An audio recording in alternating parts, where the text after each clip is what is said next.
haunted by libraries. So when I was a little girl, I went to this really tiny private school that didn't have its own library. And so I'm in 4th grade, and my teacher says that we're going to do a research paper that requires some library research. And I'm so excited because I'm a book nerd through and through. Like, the printed word runs through my veins, but I've never been to a library. In my family, books come from the thrift store, not the library. So we get there, and it's a little tiny, like, kind of pathetic county library. There's not much there. But I am overwhelmed by the majesty of this place. There are all these shelves of books, and you can check out anything you want and read it for free as long as you bring it back. I mean, just think about how magical that is. And so I meet a lovely librarian who shows me to the exact corner of books I want, and I get a big stack of them, and I drop it on the counter, and I say, I want to check out these books. And she says, great, where's your library card? And I start to cry. I don't have a library card. So 9-year-old Mandy is crying. So the librarian and my 4th grade teacher say, well, why don't we just bypass the whole parental signature thing and get this girl a library card? I'm sure her parents won't care. So I got my shiny library card, and it was wonderful for about a month, and then I started getting these letters in the mail that said I owed fines. And I grew up with a single mom, and we didn't have a bunch of money, and if she knew I was racking up fines at the library, I was getting crucified. So I hid the letters. One of my chores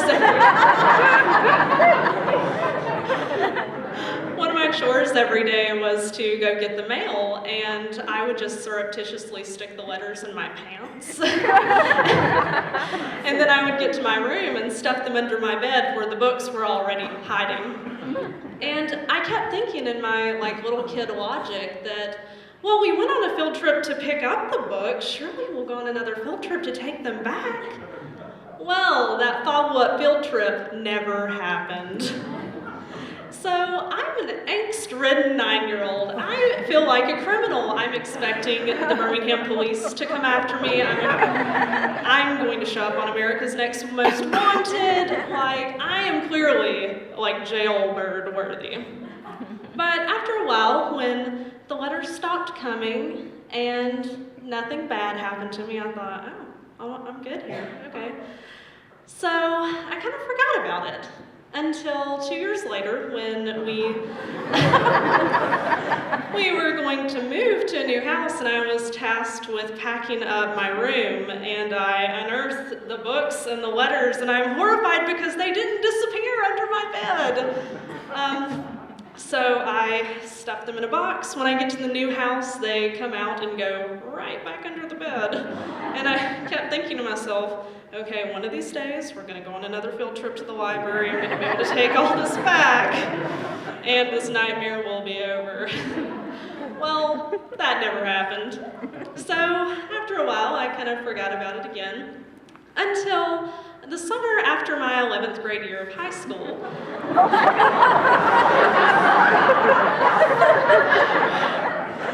And I've been accepted to the National Honor Society, and one of the conditions of acceptance is you have to get so many volunteer hours. And I was working full-time that summer, and the only place that was open after I got off work was, you guessed it, the library. So once I got over the fear of walking in and feeling like there was a scarlet letter on my chest, and they would see overdue fines written on my forehead, I actually had an enjoyable experience shelving books all summer. I made friends with some librarians who figured out that I was a book nerd, and so they would recommend books to me. But I always had to come up with an excuse why I couldn't check them out. And so I did a really good job of hiding this secret of mine until the last week of summer. And I had made friends with this children's librarian who was telling me about this book she had just read, and it sounded amazing, and I'm practically salivating with want to read it. And she sees this book nerd hunger in my eyes. And she says, I just checked it back in from where I had it checked out, so I'll go get it for you and you can check it out. And I said, whoa, I have to backtrack here. I can't do that. My to-be-read list is really long. I won't read it in the time that I have to return it. I just cannot. And she says, why not? So, despite being terrified, I decide to tell her the story. And since she's a librarian, I'm expecting to be totally chastised for this and just be cut down and be told what a terrible library patron I am. But instead she laughs and says, look, you volunteered all these hours. Just bring the books back and I'll erase your fines. It's really not that big of a deal. And I was like, oh, it's that easy, oh my God. So I brought the books back. She said my fines were erased, and she asked me if I wanted to get a library card. And I said, I'm still feeling a little traumatized, so I'm gonna wait on that, but thanks. So for the next 4 years, I learned to love the library, and I started going to events, and even though I didn't really check things out, I used it as more like a community center, and I really started to love my local library. So one day, I'm a junior in college, and I have to write a paper, and the university library doesn't have what I need, so I said, you know what? Today's the day. I'm going to go to the library, I'm going to have a lovely day reading and researching, and at the end of the day, I'm going to get my library card. Well, that was all well and good until I went to get the card, and once again, it was very reminiscent of that day as a 9-year-old, except I'm 21 this time, and I drop a stack of books on the counter and I say, I want to check out these books. And the woman looks at me and says, ma'am, you can't check out these books. You've got triple-digit fines. And the blood drains from my face. And I'm 21 years old, and I start sobbing in the Birmingham Public Library. Not one of my finer moments. So I tell her the story, second person who's heard it up to this point, and she listens very sympathetically and says, look, just call the library where you volunteered, ask to speak to the librarian that you're friends with, and have them pull your volunteer record. Like, they'll get this sorted out. It's not that big of a deal. So I did. But when I called, the librarian that I had talked to had moved 2 years before, and they shred the volunteer records after 4 years, and it had been almost 4 years to the day. So there was no record that conversation ever happened. So I thought, all right, fine, I'm a book nerd who can't use the library. That's just great. So I kind of just resolved that it was not going to work out for me.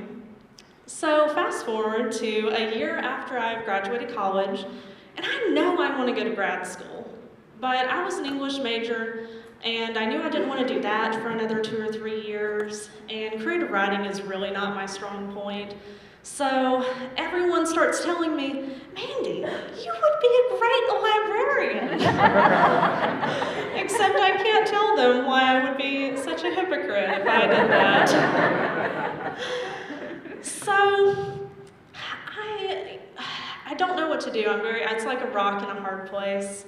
And then one of my best friends gets accepted to a library science program, which is, the master's program where they teach you how to be a librarian. And she's telling me all about her classes and these great professors and all these wonderful career opportunities, and it sounds like everything I've ever wanted. So I made a bet with the universe. I said, all right, I'm going to research library schools, and I'm going to even apply to some. And if I get accepted to every school to which I apply, then I'll take it as a sign that I'm meant to be a librarian. So during the time I'm researching and applying, I'm having dinner with some friends, and they ask me what I'm up to. And I say, I'm applying for school in library science. And they say, why do you not sound more excited about this? So then I tell them the story. And my friend Sarah speaks up and says, look, I totally know how you feel. When I was in high school, I racked up triple-digit fines. And mind you, that was when I was in high school. I could drive to take the books back. I just didn't. But, and I won't say his name for the protection of his job, but she says, you know our mutual friend who works at the library? Well, I told him about my fine problem, and he made it disappear, just like that. And you know, I've already been through this once before, so I was not too keen on that. And plus, I had just talked to this friend and told him that I was applying for library science, and I was like, look, I'm heartily embarrassed of this. If you tell him, we can't be friends anymore. Like, I cannot be friends with him. So, of course, like any good friend does, she told him. And he messages me the next day and says, hey, your triple-digit fines, I made them disappear. They're gone. You can go get a library card. But hey, since I've been through this before, I didn't really believe him. I was like, yeah, okay. So I went through my first semester of library school, and turns out I actually love it, and I'm quite good at it. And I do feel like that's where I'm meant to be. But at the end of the semester, I still don't have a library card. I'm still a hypocrite. So I was having a conversation with my friend Javacia, and she says, this is unacceptable. You have to have a library card. You're going to be a librarian. So we go to the library, and the whole time we're standing in line for me to get my library card, I'm sweating bullets because I'm expecting them to say, oh no ma'am, you have triple-digit fines. We don't want you here. Because when you have that much in fines, they do not trust you to check out books. Found that out the hard way. But it turns out everything went really well, and I got my shiny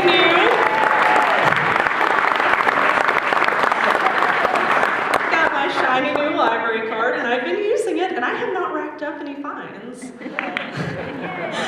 So, as it turns out, I'm not haunted by libraries anymore. And I cannot wait to tell this story in 3 years and end it with, and now I'm a librarian.